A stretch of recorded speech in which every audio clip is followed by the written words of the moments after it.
लेवॉइजर के बाद जो दूसरे नंबर के वैज्ञानिक थे जिन्होंने आवर्त सारणी का निर्माण किया वो थे डोवे राइनर। डोवे राइनर ने जो आवर्त सारणी का निर्माण किया था इसमें उन्होंने आधार माना था परमाणु भार को। डोवे राइनर ने सन 1829 में अपनी आवर्त सारणी का निर्माण किया था और उन्होंने बताया कि यदि तत्वों को उनके परमाणु भार के बढ़ते क्रम में रखा जाए, यदि तत्वों को उनके परमाणु भार के बढ़ते क्रम में रखा जाए तो जो मध्य का तत्व होता है, जैसे यदि 3 तत्व हैं, 3 तत्वों को परमाणु भार के बढ़ते क्रम में रखा जाए तो जो मध्य का तत्व होगा उसका जो परमाणु भार होगा वो शेष 2 तत्वों के परमाणु भार का मध्यमान होगा। इसको हम उदाहरण से समझेंगे। जैसे कार्बन, नाइट्रोजन और ऑक्सीजन लेते हैं। कार्बन का परमाणु भार होता है 12, नाइट्रोजन का परमाणु भार होता है 14 और ऑक्सीजन का परमाणु भार होता है 16।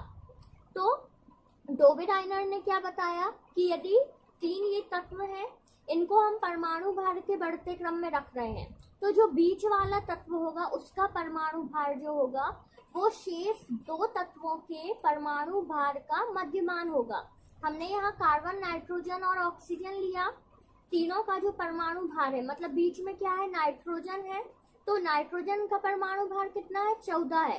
तो ये जो 14 आएगा ये कार्बन और ऑक्सीजन दोनों के जो परमाणु भार होगा उसका मध्यमान होगा। इसको हम निकाल कर देखते हैं। देखिए, कार्बन का परमाणु भार 12, नाइट्रोजन का परमाणु भार 14 और ऑक्सीजन का 16।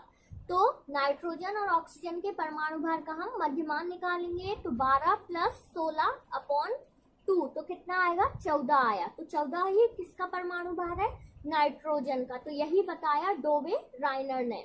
और जो डोवे राइनर ने ये 3 समूह रखे हैं तत्वों के, इन 3 तत्वों के समूह को कहा जाता है डोवे राइनर त्रिक के नाम से।